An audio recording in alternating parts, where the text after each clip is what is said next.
Mason Blackwood stared at his reflection in the bathroom mirror of his corner office, adjusting his navy blue tie for what must have been the 5th time in as many minutes. At 32 years old, as the heir to Blackwood Industries, one of America's fastest-growing tech companies, he'd faced down boardrooms full of skeptical investors and negotiated deals worth billions. Yet somehow the prospect of a blind date had his stomach in knots. "You know you're being ridiculous, right?" His sister Abigail's voice came from the doorway, where she leaned against the frame with her arms crossed, an amused smile playing at her lips. 2 years his junior and the company's chief marketing officer, she had taken it upon herself to fix his love life. "I'm not being ridiculous. I'm being practical," Mason replied, finally giving up on the tie and turning to face her. "I have the Westridge merger to focus on. Dating is a distraction I don't need right now." Abigail rolled her eyes. "It's been 6 months, Mason. 6 months since you and Olivia split. You need to get back out there." The mention of Olivia's name sent a familiar ache through his chest. Olivia Smith.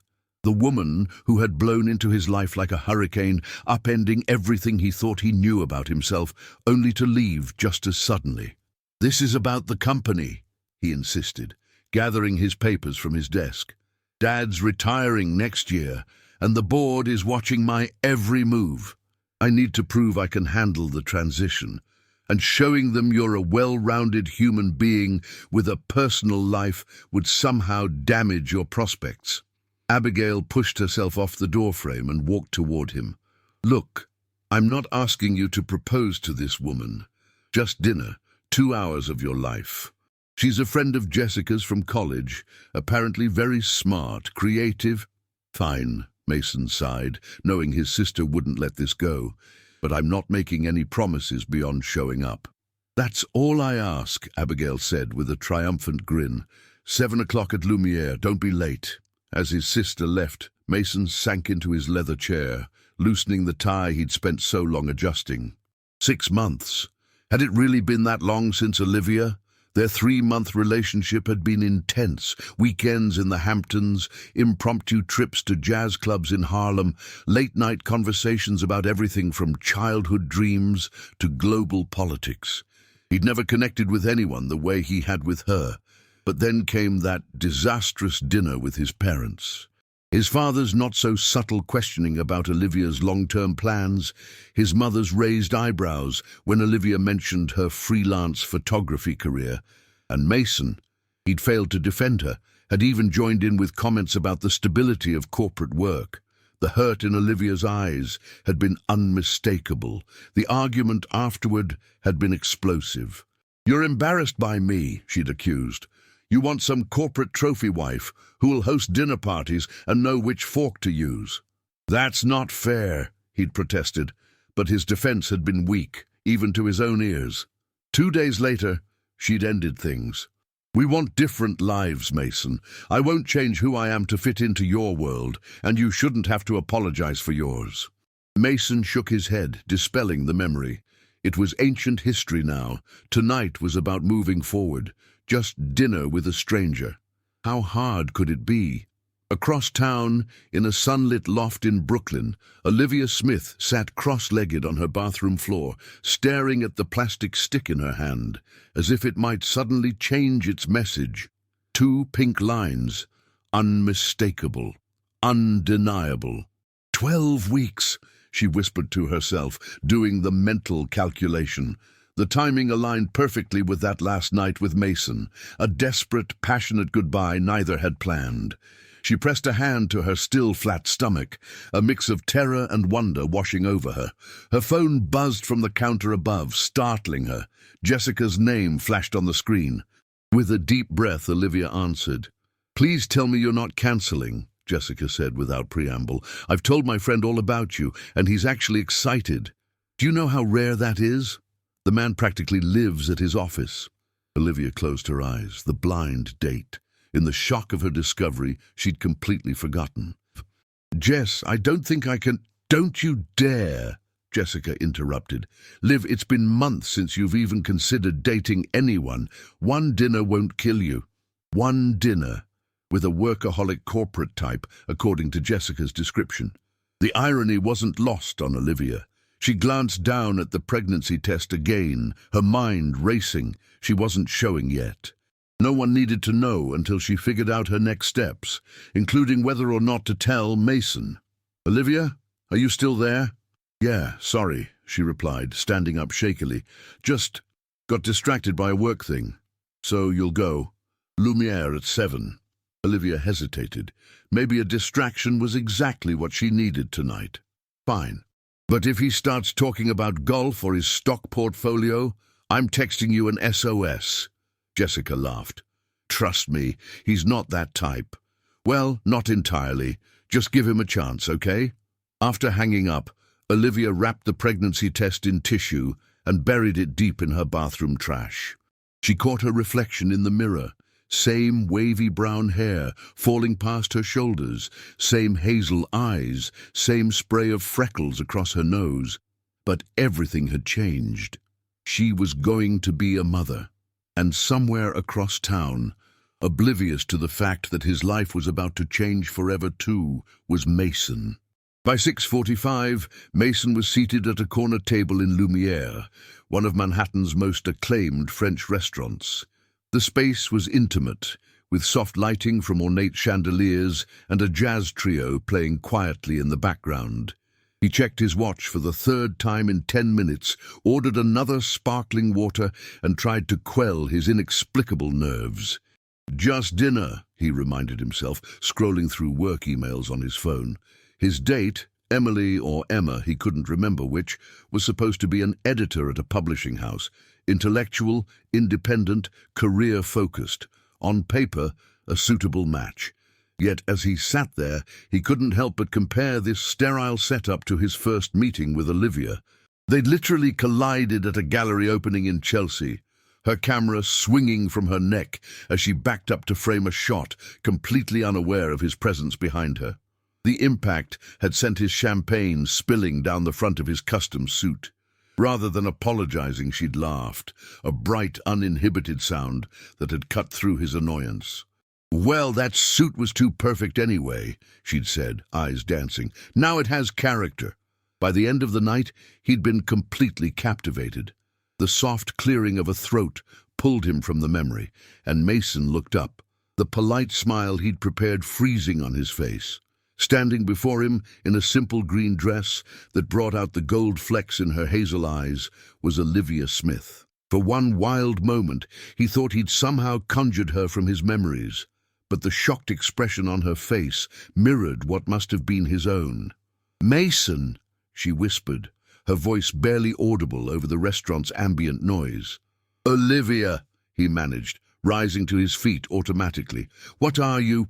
Are you—" "Jessica's friend," she supplied, comprehension dawning in her eyes. "And you're Abigail's brother." He ran a hand through his carefully styled dark hair, messing it up without caring. "They set us up, with each other." Olivia's laugh held a hint of hysteria. "I'm going to kill Jessica." "Not if I get to Abigail first," Mason replied, surprising himself with a small laugh of his own. An awkward silence descended as they stared at each other. 6 months of distance suddenly collapsed into nothing. Mason took her in. She looked different somehow. Tired, maybe, but still beautiful, in that effortless way that had always made him feel slightly undone. "I should go," Olivia said suddenly, gripping her purse tightly. "No, wait," Mason found himself saying, reaching out but stopping short of touching her. "We're both here. We might as well have dinner, right? As friends." Olivia hesitated, conflict clear on her face. Mason held his breath, realizing with startling clarity how much he wanted her to stay. Finally, she nodded and slid into the seat across from him. "Friends," she agreed, though the words sounded hollow between them. She placed her napkin in her lap with shaking hands. "So, how have you been?" "Busy," he replied automatically, then winced at how impersonal it sounded. "The company's expanding into sustainable tech. Dad's stepping down next year." "That's happening already?" she asked, genuine interest flickering in her eyes. "That's a big step." Mason nodded. Surprised, she remembered his family's succession plans. "What about you? Still doing the freelance photography?" A strange expression crossed Olivia's face. "Yes, though I've been focusing more on permanent installations lately. I have a show coming up next month at the Henderson Gallery." "That's incredible," Mason said, meaning it. "You always deserved a showcase like that." The waiter appeared, saving them from another lull in conversation. Mason ordered his usual scotch, but when the waiter turned to Olivia, she hesitated. "Just water with lemon, please," she said. Mason raised an eyebrow. "No red wine? That's a first." Olivia busied herself with the menu. "I'm taking a break from alcohol. Health kick, you know." There was something in her manner that struck Mason as off, but before he could pursue it, she changed the subject. "So, blind dates," she said with forced lightness. "Is this your first one too?" "First and last," he confirmed. "Though I have to admit, seeing you is better than what I was expecting." A hint of her old smile appeared. "Better than the corporate-approved potential girlfriend your sister probably described." "Much better," he admitted, and was rewarded with a slight blush coloring her cheeks. As they ordered dinner, the initial awkwardness began to fade. They carefully avoided any mention of their breakup, sticking to safe topics, mutual friends, work developments, the new exhibit at the MoMA. By the time their entrees arrived, they had settled into something resembling their old rhythm, though shadows of unspoken words hung between them. "I've missed this," Mason said suddenly, the words escaping before he could stop them. "Talking to you. No one else ever really gets your obscure literary references?" Olivia finished with a small smile. "Or calls you out when you're being too serious?" "Both," he admitted. "Life's been very sensible lately." "Sensible," she repeated, twirling her fork in her pasta. "That sounds suspiciously like boring." Mason laughed. "Maybe a little." Their eyes met across the table, and for a moment the air between them charged with everything they weren't saying. Mason found himself wondering what would have happened if he'd fought harder when she'd walked away, if he'd been brave enough to tell her how he really felt. Olivia broke the connection first, looking down at her plate. "Mason, there's something I—" Her phone buzzed loudly, cutting her off. She glanced at it, frowning. "Sorry, it's Jessica. She's probably checking to make sure I haven't fled the country to avoid this date."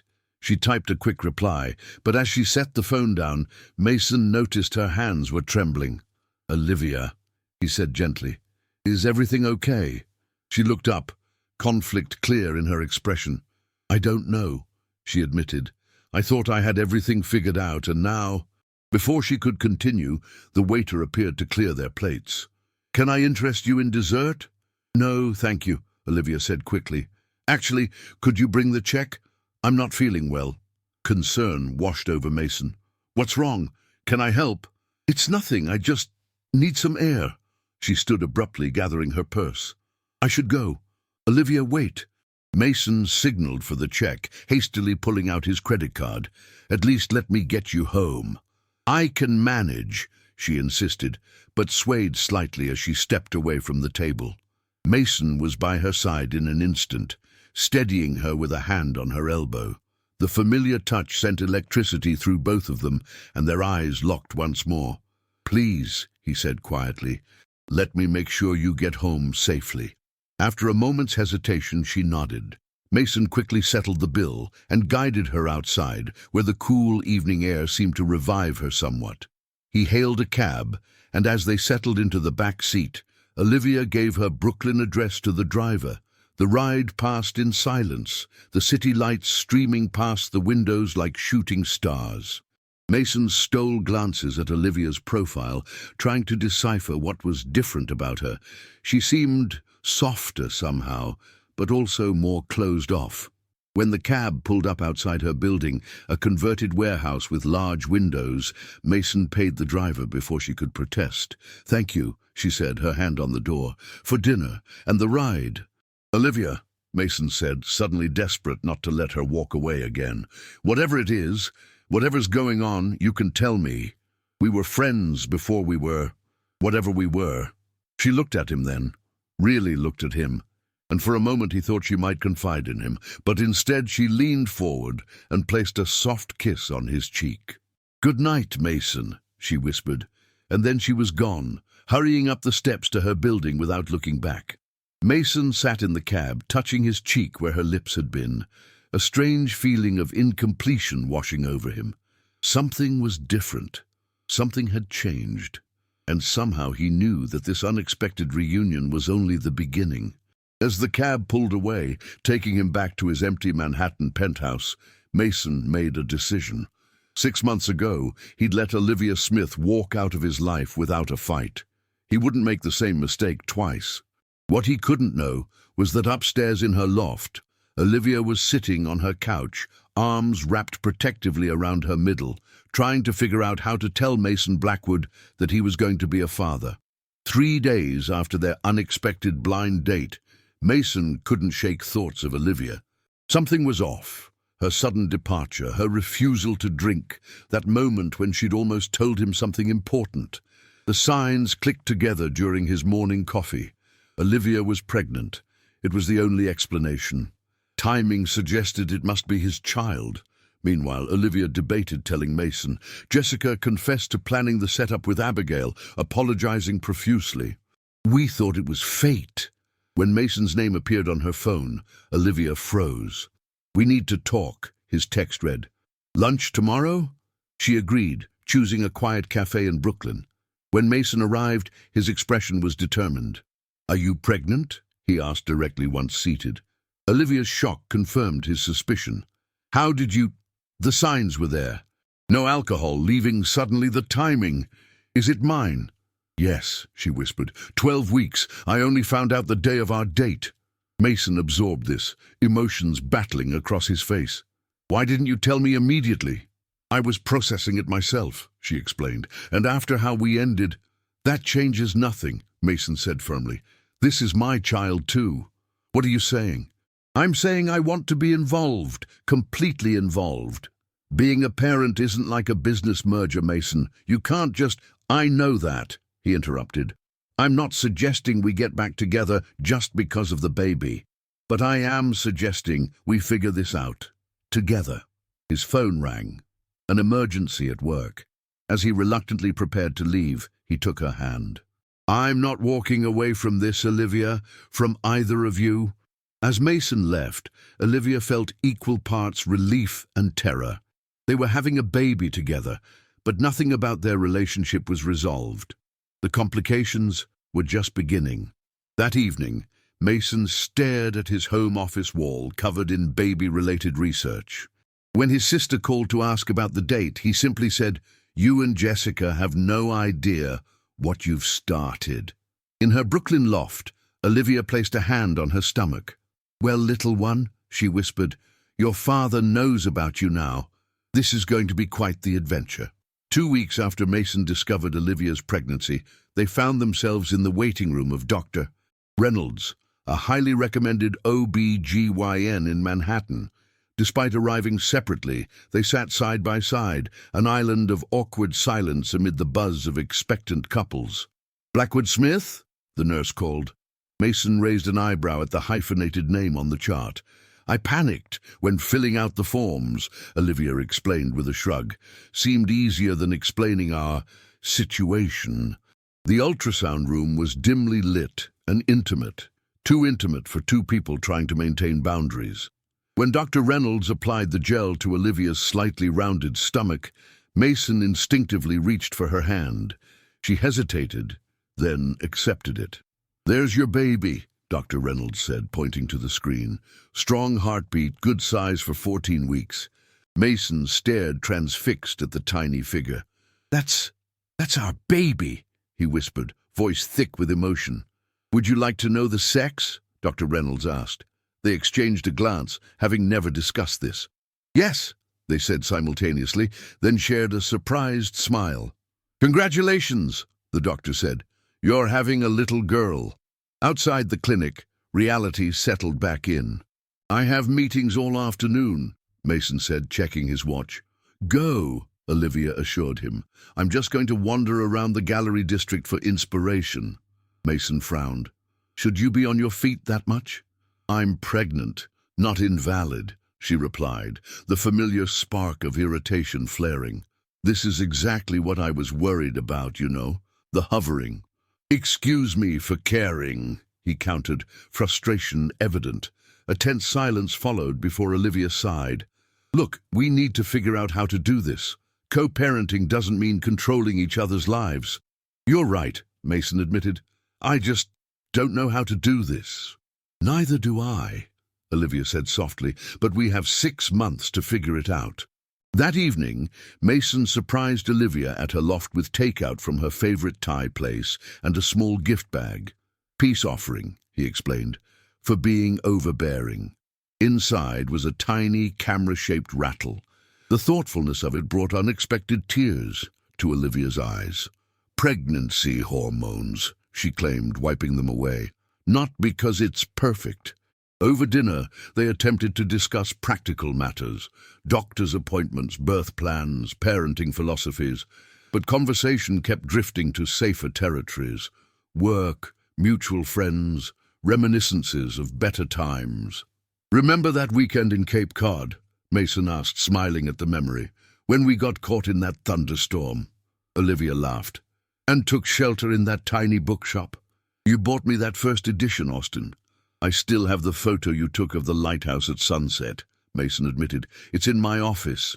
The air between them shifted, charged with unspoken feelings.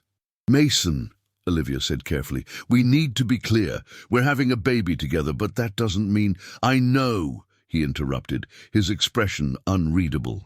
But is it so wrong to remember the good parts? Before she could answer, his phone rang. His father, with questions about the upcoming board meeting. The spell broken, Mason reluctantly left, promising to check in tomorrow. At the door, he paused. We're doing okay at this, right? The co-parenting thing? Olivia offered a small smile. Day by day, Blackwood.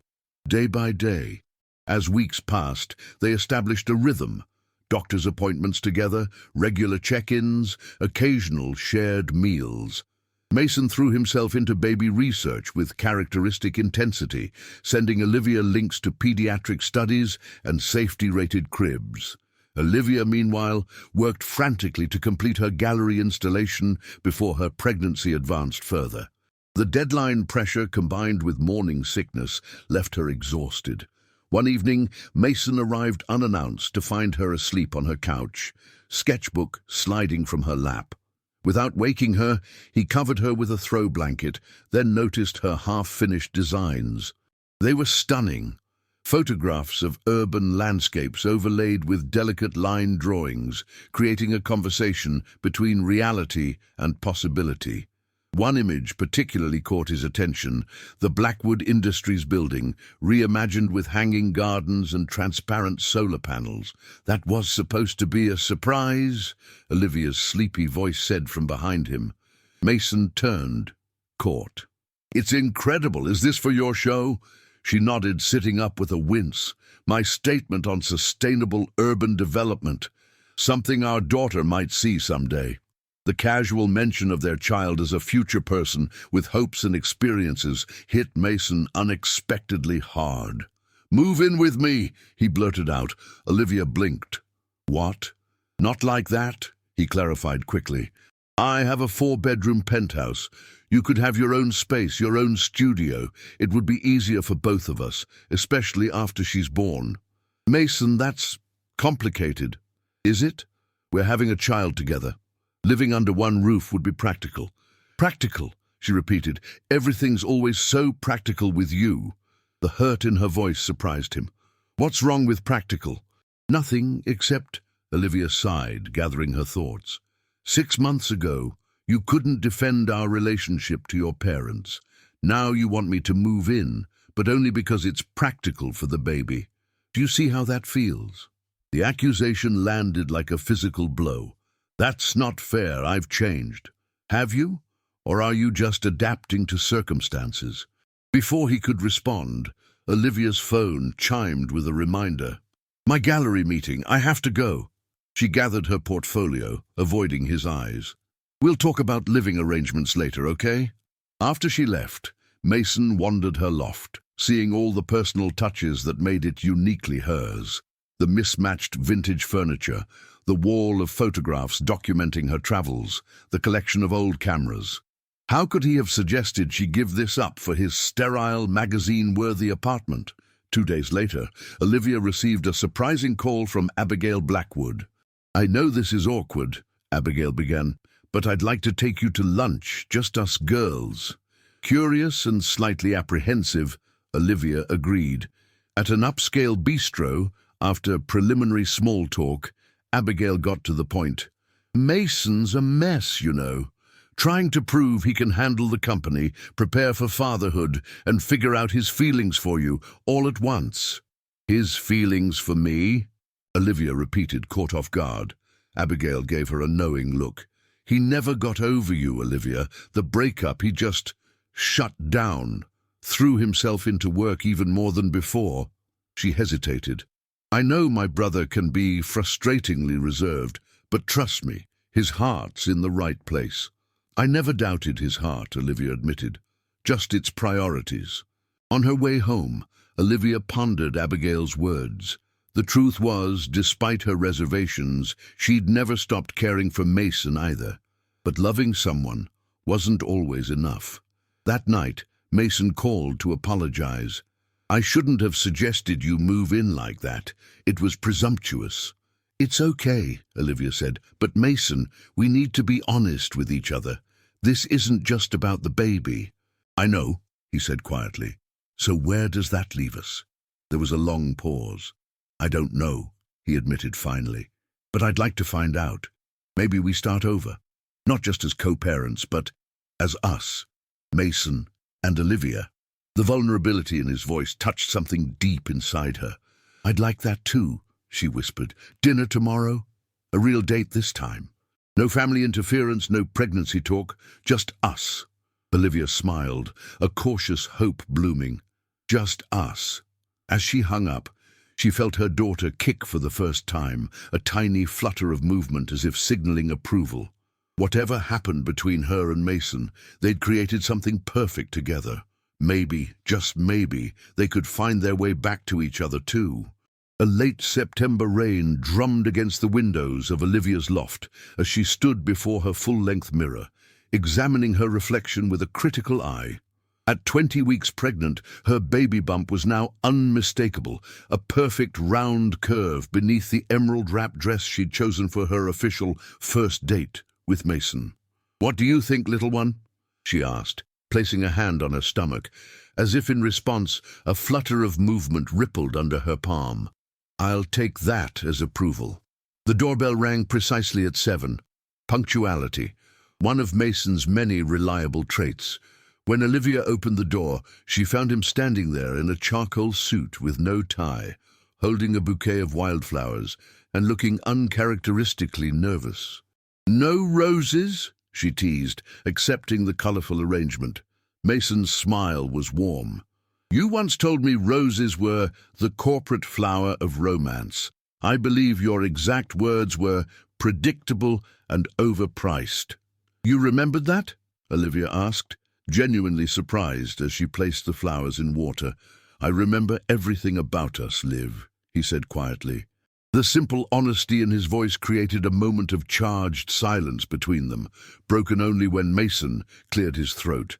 "I thought we'd try something different tonight, if you're up for a short walk." Curiosity piqued, Olivia grabbed her umbrella. "Lead the way, Blackwood."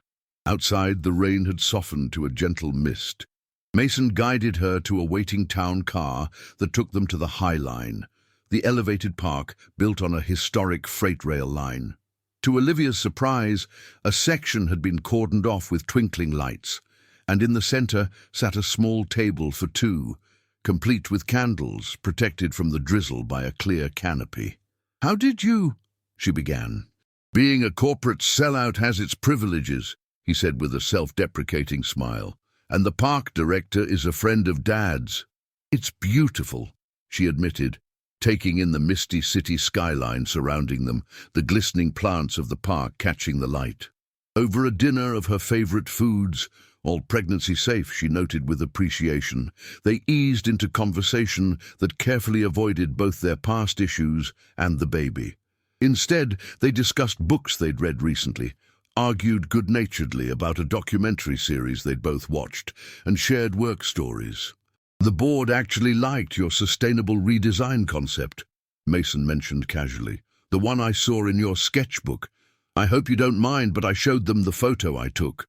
Olivia blinked in surprise. "You presented my work to the Blackwood board." "It was brilliant, Liv. They've authorized a feasibility study for implementing something similar to our headquarters. With proper credit and compensation to the artist, of course." The pride in his voice was unmistakable.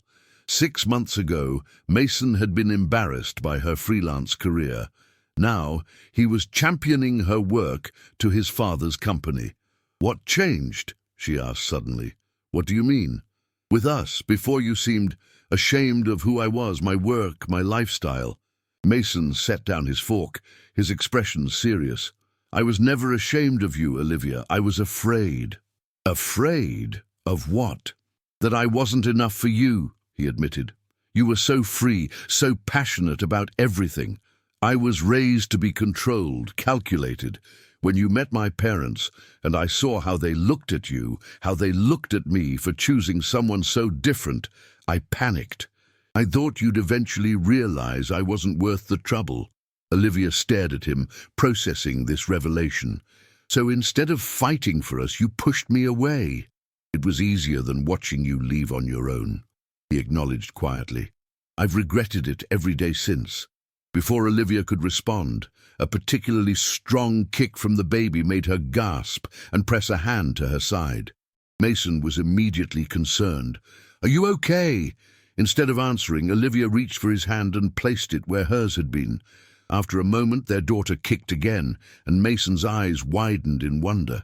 "That's incredible," he whispered. "She's been more active lately," Olivia said softly, "especially when she hears your voice." They remained like that, connected by their child, the city lights twinkling around them. In that moment, the complications of their past seemed to fade against the reality of their shared future. "I miss you," Mason said suddenly, his hand still resting on her bump. "Not just because of the baby, I miss us." The rawness in his voice touched something deep inside her. "I miss us too," she admitted. As they walked slowly along the High Line afterward, Mason kept his arm around her waist, ostensibly to steady her on the damp path. The familiar warmth of him against her side felt right in a way Olivia had been trying to deny for months. "Your gallery opening is next week," Mason said, as they reached the end of the park. "Will you let me be there?" As more than just your baby's father, Olivia looked up at him, at the face she'd tried so hard to forget. "I'd like that," she said softly. When he dropped her home, Mason hesitated at her door. "I know we agreed to take things slow, but—" He leaned in, giving her plenty of time to pull away. Instead, Olivia closed the distance between them, their lips meeting in a kiss that felt like coming home. It was gentle, questioning, a conversation without words about second chances and new beginnings. When they finally parted, Mason rested his forehead against hers. "Good night, Olivia Smith." "Good night, Mason Blackwood," she whispered back. The following week passed in a blur as Olivia finalized preparations for her gallery show, while Mason dealt with an unexpected crisis at Blackwood Industries. They texted daily and managed one hurried lunch, but the demands of their separate lives kept them apart until the night of the opening. The Henderson Gallery was packed, the who's who of New York's art scene mingling with potential buyers and critics. Olivia's installation, titled Urban Evolution, had already received positive murmurs from influential voices. But as 8 o'clock approached with no sign of Mason, anxiety began to gnaw at her. "He'll be here," Jessica reassured her, handing Olivia a sparkling water. Abigail texted that they're stuck in some emergency board meeting, but leaving soon. Olivia nodded, trying to focus on the other guests, but her eyes kept drifting to the entrance. Just as the gallery owner was preparing to make introductory remarks, The doors opened and Mason rushed in, still in his business suit, but with his tie loosened and hair slightly disheveled. Their eyes met across the room, and his apologetic smile sent a flutter through her that had nothing to do with the baby. He made his way to her side, leaning in to whisper, "Sorry I'm late. Dad decided today was the perfect time to announce his retirement date." Before Olivia could respond, the gallery owner called for everyone's attention, introducing her and inviting her to say a few words about her work. With Mason's steady presence beside her, Olivia found her voice, explaining her vision of urban spaces that honored both human needs and environmental responsibility. As the crowd dispersed to examine the installations more closely, Mason kept his hand at the small of her back, a grounding touch as critics and collectors approached with questions and compliments. "They love it," he murmured during a rare quiet moment. As they should. His pride in her was evident, unmarred by any of the reservations he'd once harbored about her career. This was the Mason she'd fallen for, supportive, present, seeing her clearly. Later, as the event wound down, the gallery owner approached with a champagne flute for Mason and sparkling water for Olivia. "Congratulations," she said. "We've sold 7 pieces already, including the Blackwood Industries conceptual series. Your buyer was quite insistent on acquiring the entire set." Olivia glanced questioningly at Mason, who shook his head. "Not me. Actually," the owner continued, "it was purchased by Robert Blackwood. He mentioned something about having them installed in the company's executive boardroom." Mason looked genuinely shocked. "My father bought your work for the boardroom. Is that bad?" Olivia asked, uncertain. "It's unprecedented," Mason replied. "Dad's idea of art is hunting scenes and portraits of dead businessmen." The gallery owner excused herself as Jessica approached, giving Olivia a meaningful look. "I'm heading out. You good?" "I'll see she gets home safely," Mason assured her. Once most guests had departed, Mason and Olivia wandered the gallery together, his arm around her waist, stopping before each of her pieces to discuss the techniques and inspiration.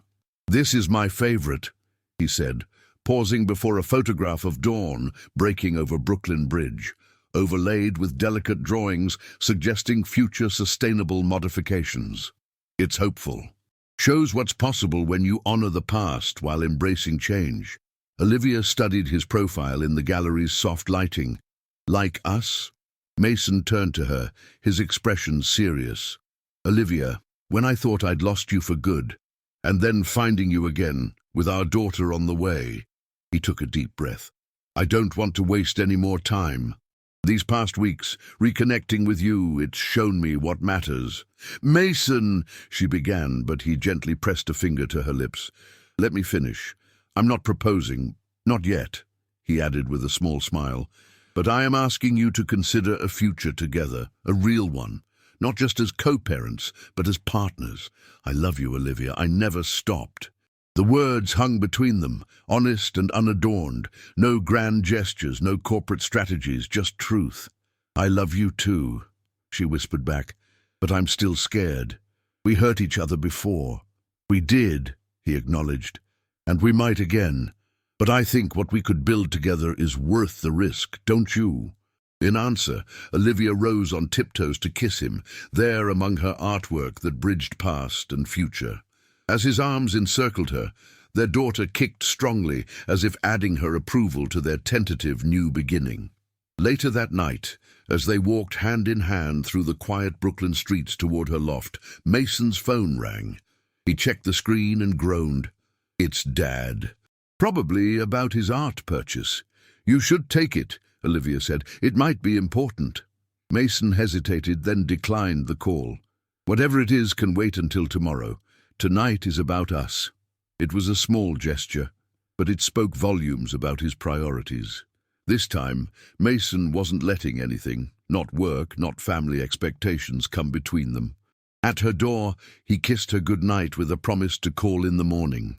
As Olivia watched him walk away, a hand resting protectively on her bump, she allowed herself to believe that maybe, just maybe, their unexpected reunion was destiny after all.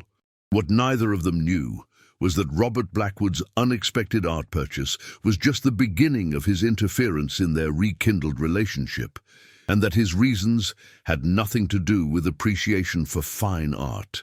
October gave way to November, bringing crisp air and early darkness to New York City. At 26 weeks pregnant, Olivia had fully embraced her changing body, her baby bump now prominently displayed beneath flowing dresses and cozy sweaters.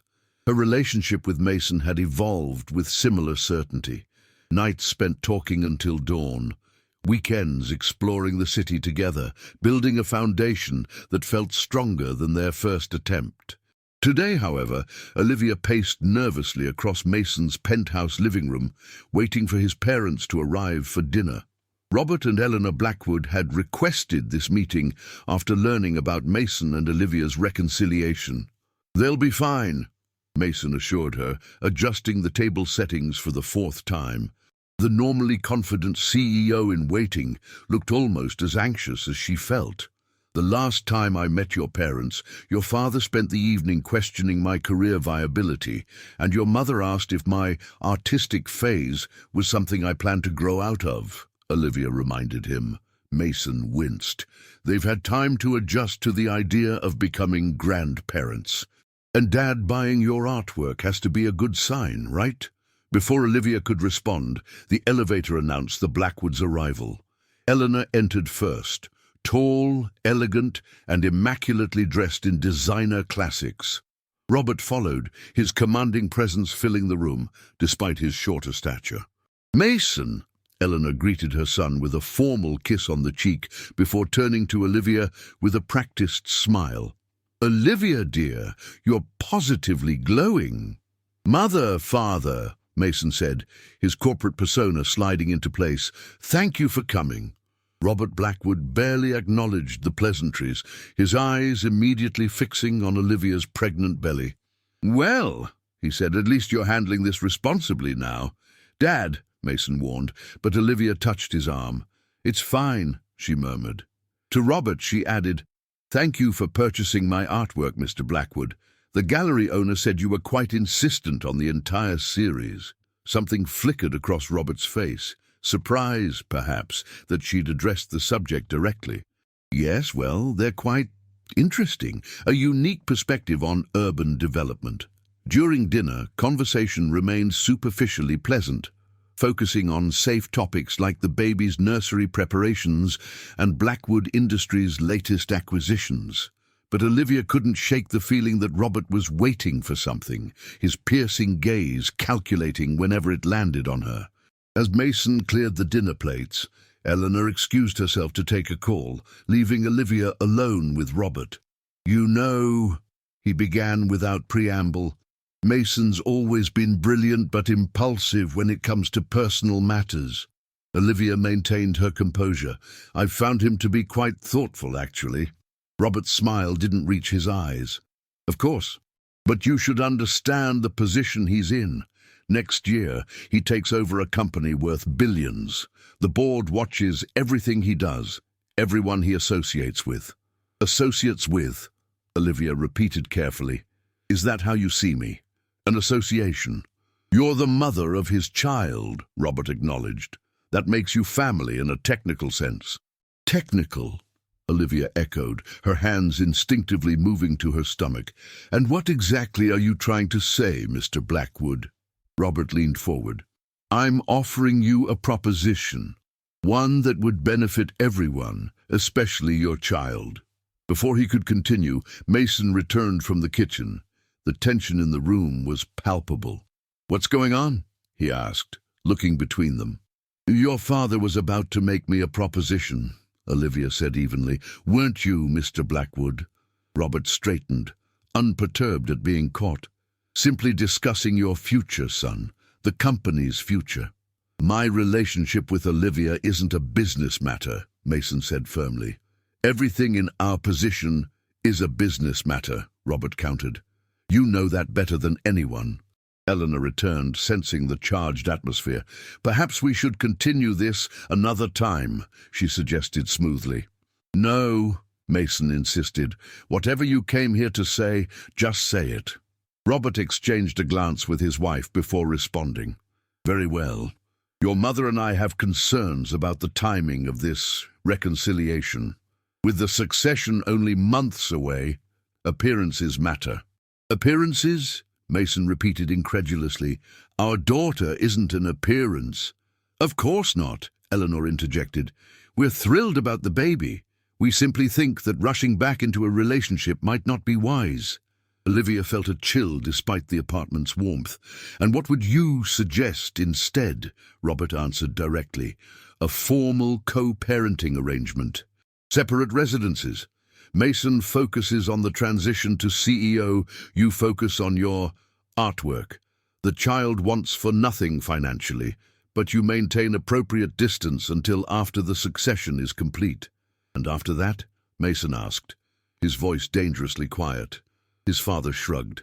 After that, if you still feel this connection is genuine, the board will have less leverage to object. Object to what exactly? Olivia demanded.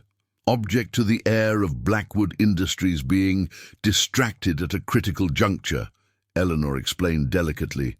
You must understand, Olivia, perception is everything in our world. And I'm bad for perception, Olivia concluded, because I'm an artist, because I don't come from money, because you're unpredictable, Robert stated bluntly. The gallery lifestyle, the bohemian connections, the unconventional approach, it makes investors nervous. Mason slammed his hand on the table, startling them all. Enough! This is exactly why we broke up before, because I was too weak to stand up to this manipulation. Mason, his mother began, but he cut her off. No! I've spent my entire life making choices to please you, to be worthy of Blackwood Industries, but not this time. He moved to Olivia's side, taking her hand. I love Olivia. She's brilliant, talented, and sees the world in ways that make me a better person. If the board can't accept that, then maybe I don't want to be CEO. A heavy silence fell over the table. Robert's face darkened with anger, but beneath it, Olivia thought she detected something else, a hint of respect, perhaps. You don't mean that, Eleanor said softly. You've worked your entire life for this position. I do mean it, Mason insisted. There are things more important than corporate success. It took nearly losing Olivia twice to make me see that. Robert studied his son with narrowed eyes. You're serious. Completely. Mason confirmed, his grip on Olivia's hand unwavering. After a tense moment, Robert surprised them all by chuckling. Well, it seems you've finally grown a backbone, son. Took you long enough. What? Mason asked, confusion evident. Robert exchanged a knowing look with Eleanor. Did you really think I'd hand over a company to someone who couldn't even stand up for what he believes in, for who he loves? This was a test, Olivia asked incredulously. Call it a final evaluation, Robert replied. Leadership isn't just about spreadsheets and stock prices. It's about conviction, about knowing what matters and fighting for it. Mason stared at his father in disbelief. So all this, buying Olivia's artwork, the dinner, the proposition, it was manipulation to see if I'd choose Olivia or the company. I genuinely like the artwork, Robert admitted. Quite forward-thinking, actually. But yes, the rest was incentive to show your priorities. That's twisted, Olivia said, unable to contain herself. To her surprise, Eleanor nodded. It is. But it's also how Robert's father tested him 30 years ago. She reached for her husband's hand. He made Robert choose between the company and me. And you chose grandmother? Mason asked his father. I told him to go to hell, Robert said with unexpected warmth. Said I'd build my own company if necessary. He looked at his wife. Fortunately, the old man was bluffing. He respected the choice, even if he'd never admit it. Olivia felt Mason relax slightly beside her, processing this revelation. So you don't actually disapprove of us? Oh, I have concerns, Robert clarified. The timing is challenging, your backgrounds are very different, and the press will have a field day with the pregnancy timeline. But none of that matters if you're committed to each other. We are, Mason said firmly, looking at Olivia with such certainty that it took her breath away. Eleanor stood, signaling the end of their strange test. "Then we'll support you, both of you." She placed a hand on Olivia's shoulder. "And we look forward to meeting our granddaughter." After Mason's parents departed, Olivia collapsed onto the sofa, emotionally drained. "Your family is exhausting." Mason joined her, looking equally spent. "I'm so sorry. I had no idea they'd do something like that." "Did you mean it?" she asked quietly. "That you'd give up the company for me?" "Without hesitation," he replied, taking her hands in his. "I meant every word." Tears pricked at Olivia's eyes. Damn pregnancy hormones. "No one's ever chosen me like that before." Mason gently wiped away a tear that had escaped. "Get used to it, Smith. I'm not making the same mistake twice." The next morning, Olivia woke to find Mason already dressed for work, sitting on the edge of the bed watching her. "Creepy much?" she teased, stretching. "Just appreciating the view," he replied with a smile. "How are you feeling after last night's Blackwood family drama?" "Still processing," she admitted. "Your father is intense. That's putting it mildly."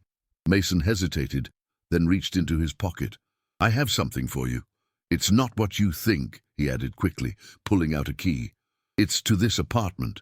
I know we're taking things slow, but I thought maybe you'd like to start keeping some things here for when you stay over." Olivia took the key, turning it over in her hand. It was a small gesture, but significant, a step toward building something permanent. "I'd like that," she said softly. Then, more seriously, "Mason, what your father said about the board having concerns, was that real or part of the test?" Mason sighed. "Probably real. The old guard on the board is traditional. They expect a certain image. And I don't fit that image." "No," he admitted, "but that's their problem, not ours. Besides," he added with a small smile, "when they see how your sustainable design concepts increase our market share with the younger demographic, they'll change their tune." Olivia laughed. "Always the businessman." "Speaking of business," Mason said, checking his watch, "I have to go. Board meeting about the succession plan." He leaned down to kiss her. "Dinner tonight? I was thinking we could look at those baby furniture catalogs that have been piling up." "It's a date," she agreed. After he left, Olivia wandered through his apartment, their apartment in a way, now that she had a key. It was beautiful, certainly, with its floor-to-ceiling windows and designer furnishings. But it lacked personality, the lived-in warmth of her Brooklyn loft. A thought occurred to her. Perhaps they needed a fresh start, not his place or hers, but something new they could build together. Excited by the idea, she began sketching possible designs for a family home that would blend his appreciation for clean lines with her love of character and color. That afternoon, as Olivia was photographing fall foliage in Central Park for a personal project, her phone rang with Mason's distinctive ringtone. "How's the meeting?" she answered.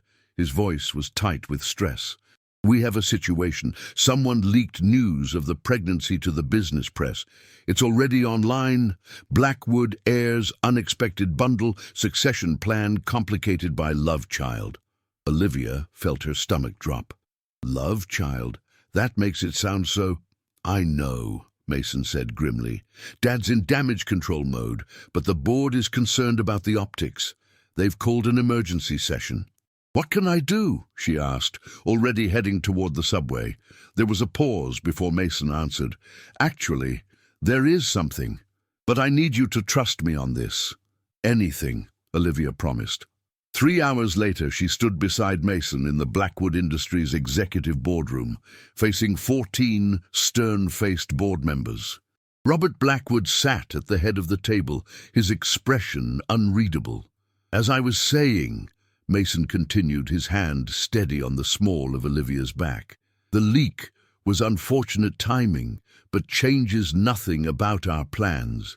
Ms. Smith and I are committed to each other and to our child. More importantly," he added, his voice taking on the authoritative tone Olivia had heard him use in business calls, "her visionary work on sustainable urban development perfectly aligns with the direction I intend to take Blackwood Industries." He nodded to Olivia, who stepped forward, suddenly grateful for the professional attire Mason had arranged to have delivered to her loft. "Good afternoon," she began, channeling the confidence she used during gallery presentations. "I understand your concerns about public perception, but rather than seeing this situation as a liability, I'd suggest considering it an opportunity." She gestured to the wall where her artwork hung, the pieces Robert had purchased. "These aren't just pretty pictures. They represent a vision for the future of urban development, one that appeals to younger investors and consumers who prioritize sustainability and social responsibility." For the next 20 minutes, Olivia outlined how her artistic perspective could enhance Blackwood's corporate image, transforming them from an old guard development company to an innovative leader in sustainable urban spaces. As she spoke, she could see the skepticism in several board members' eyes, giving way to thoughtful consideration. When she finished, Robert Blackwood stood. "Thank you, Ms. Smith. The board will need to discuss this privately with Mason." As Olivia waited outside, she felt surprisingly calm. Whatever happened, Mason had stood by her, had brought her into his world not as an embarrassment to be hidden, but as a partner to be championed. When the doors finally opened, Mason emerged with a satisfied expression. He wrapped his arms around her, lifting her slightly despite her pregnant state. "They're on board," he murmured in her ear, "literally and figuratively. They've approved my succession and our relationship." "Just like that?" she asked skeptically. Mason laughed. "Not exactly. There were conditions: joint press statement, formal engagement announcement after the baby's born, you joining the sustainability committee, but they recognized what I've known all along." "What's that?"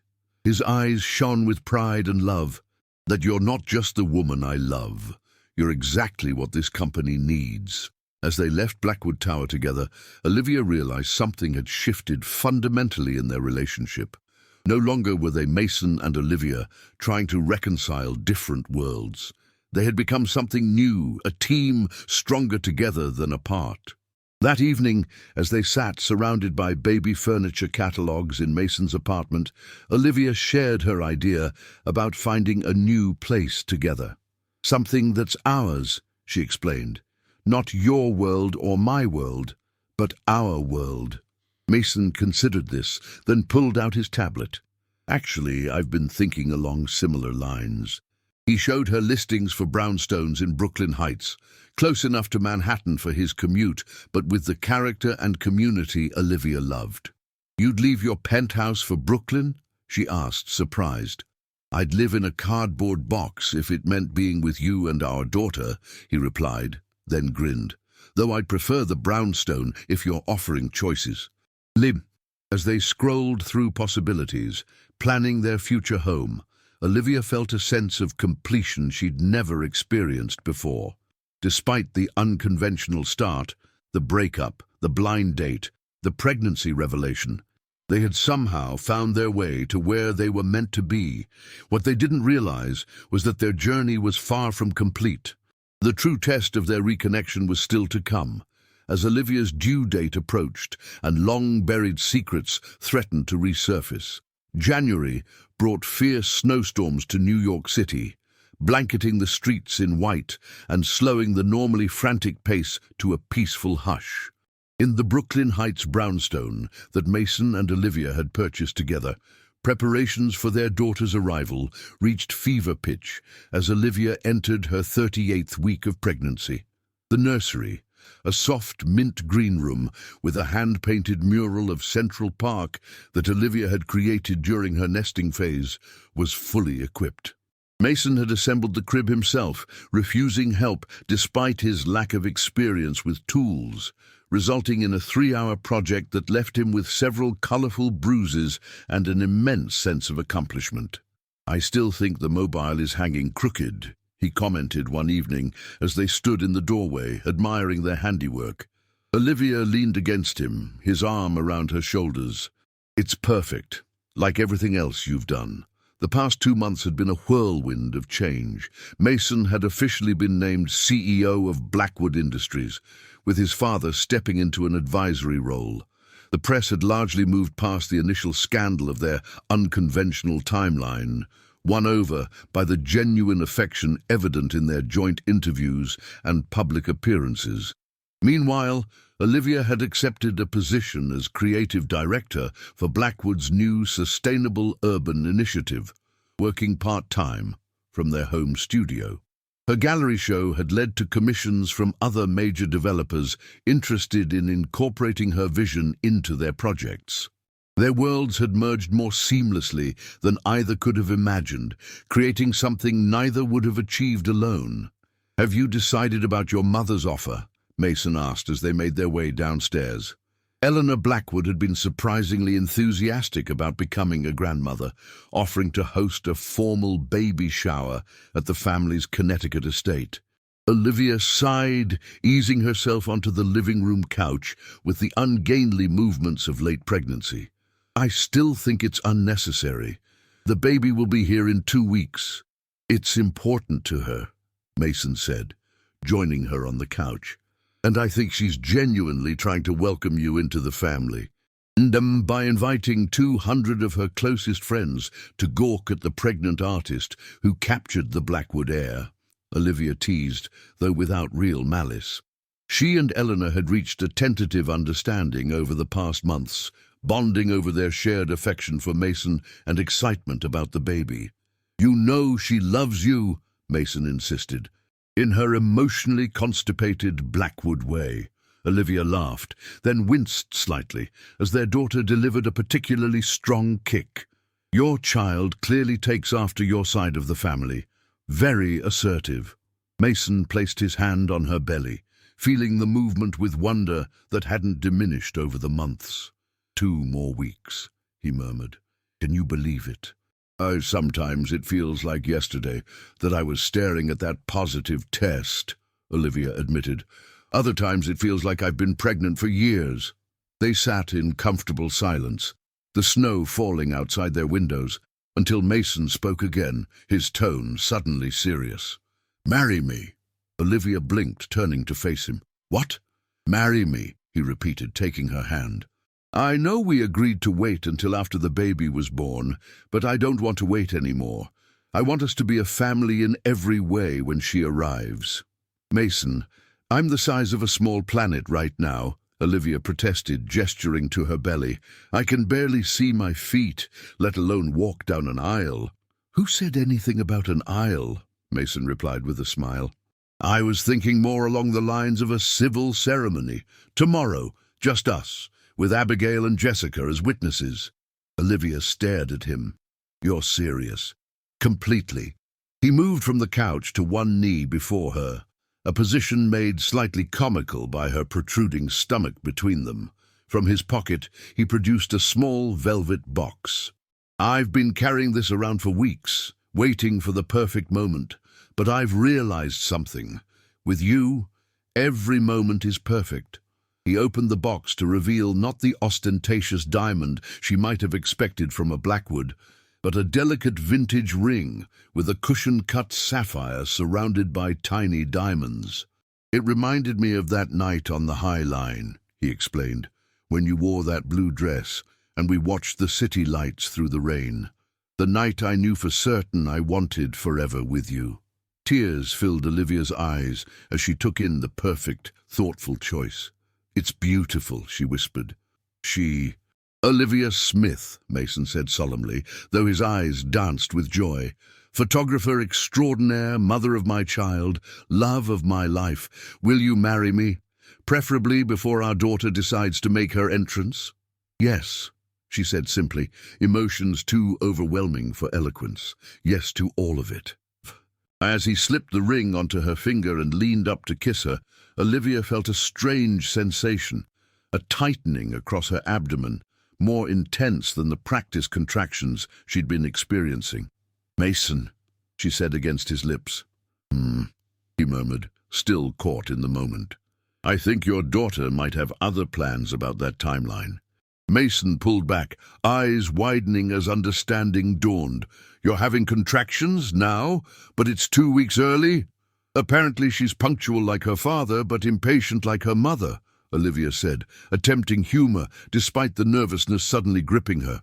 With remarkable composure, Mason switched into crisis management mode, timing contractions, calling their doctor, and gathering the hospital bag they'd prepared weeks ago. When he realized Olivia was watching him with amusement, he paused. "What?" "Nothing," she said with a smile, "just appreciating how you can go from romantic proposal to emergency logistics in 30 seconds flat." He grinned, some of the tension leaving his shoulders. "Multitasking is a CEO skill. How are you feeling?" "Surprisingly okay," Olivia admitted as he helped her into her coat. "The contractions are still far apart. First babies usually take their time, remember? We probably have hours." 3 hours later, those words seemed laughably optimistic as Olivia gripped Mason's hand with surprising strength, the contractions now coming rapidly. "You're progressing much faster than expected," Dr. Reynolds informed them after checking Olivia's dilation. "This baby is definitely eager to meet you." Mason looked simultaneously terrified and awestruck as he wiped Olivia's forehead with a cool cloth. "You're amazing," he kept repeating. "You've got this."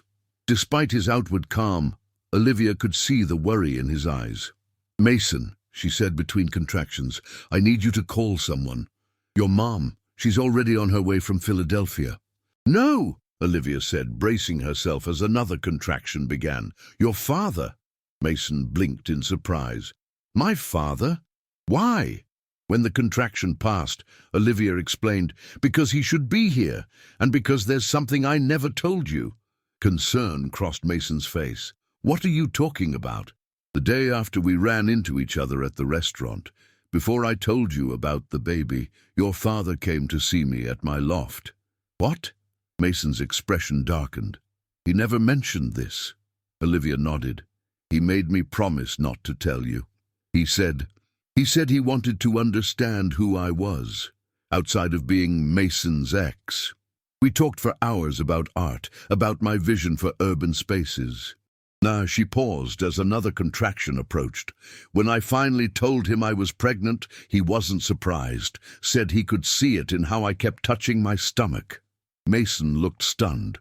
"So when he bought your artwork—" "It wasn't the first time he'd seen it," Olivia confirmed. "He'd already been to my studio. The test at dinner was partly for show, I think.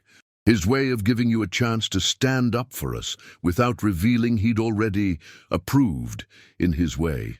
"I can't believe he kept this from me," Mason said, running a hand through his already disheveled hair. "He's complicated," Olivia acknowledged. "But he cares about you, about us, and he should be here when his granddaughter arrives." Mason studied her face, then leaned forward to kiss her forehead. "Have I told you lately that you're remarkable? Not just for doing this," he gestured to her pregnant state, "but for understanding my family better than I do sometimes." He stepped out to make the call, returning just as Dr. Reynolds announced it was time to move to delivery. Events accelerated from there, a whirlwind of medical personnel, equipment, and coached breathing. Through it all, Mason remained at Olivia's side, his steady presence an anchor in the storm of labor. "One more push," Dr. Reynolds encouraged nearly 2 hours later. "She's almost here."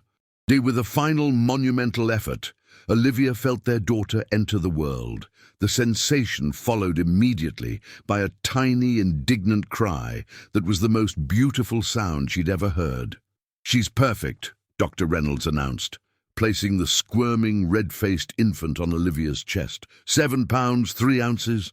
Olivia gazed down at their daughter, a miniature human with a shock of dark hair and what already looked like Mason's determined chin.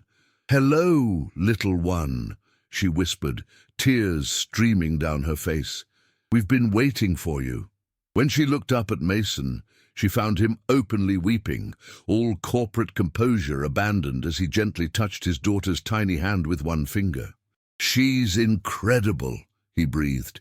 "You're incredible." In that moment, with their daughter's warm weight against her chest and Mason's loving gaze upon them both, Olivia felt a completion she'd never imagined possible. From reluctant blind date to parenthood in 9 short months, their journey had been unconventional, but undeniably right. Hours later, after mother and baby had been moved to a private room, a soft knock at the door preceded the arrival of Robert and Eleanor Blackwood. They entered tentatively, Eleanor carrying an enormous bouquet of flowers, while Robert clutched a gift bag with visible awkwardness. "Is this a good time?" Eleanor asked, her usually perfect composure slightly rumpled with emotion. "Perfect timing," Mason assured them, carefully lifting his daughter from Olivia's arms. "Mom, Dad, I'd like you to meet your granddaughter, Charlotte Olivia Blackwood." Eleanor pressed a hand to her mouth, eyes glistening as she took in the sight of the tiny bundle. Even Robert seemed momentarily speechless, his characteristic authority softened as he gazed at his first grandchild. "She's beautiful," Eleanor managed finally. "May I?" Mason gently transferred Charlotte to his mother's waiting arms, the gesture bridging generations. As Eleanor cooed softly to the baby, Robert moved to Olivia's bedside. "Thank you for calling me," he said quietly, his usual gruffness tempered with genuine feeling. "And for what you told Mason." Olivia nodded, understanding the things left unsaid. "She has your eyes, I think," she offered. "Poor child," Robert replied with unexpected humor. Then, more seriously, "You've given our family an incredible gift, Olivia. Not just Charlotte, but Mason, too. I've never seen him so complete." "The feeling is mutual," Olivia assured him. "What's this about you two getting married tomorrow?" Eleanor asked, looking up from the baby. Mason smiled, taking Olivia's hand. "Change of plans. We're thinking a spring wedding instead. Something small, in the garden of our new home." "Once I can fit into a dress again," Olivia added with a laugh. Eleanor handed Charlotte back to Mason, then surprised everyone by embracing Olivia gently. "Welcome to the family," she said softly. "Officially or not, you're a Blackwood now." As the grandparents took turns holding Charlotte, Mason perched on the edge of Olivia's bed, his arm around her shoulders. "Happy?" he murmured against her hair. "Beyond words," she replied, leaning into his embrace. "Though I still can't believe our blind date led to this." "I can," Mason said thoughtfully. "Some things are just meant to be, even if the path isn't what we expected." He gazed at their daughter, now sleeping peacefully in her grandfather's arms. "She was always our destination. We just took a detour finding our way here." Later that evening, as snow fell softly outside the hospital windows and Charlotte slept in the bassinet beside them, Olivia watched Mason sending birth announcements to friends and colleagues from his tablet. "I just sent one to Jessica and Abigail," he reported. "Thank you for the worst blind date ever, which turned out to be the best thing that ever happened to us."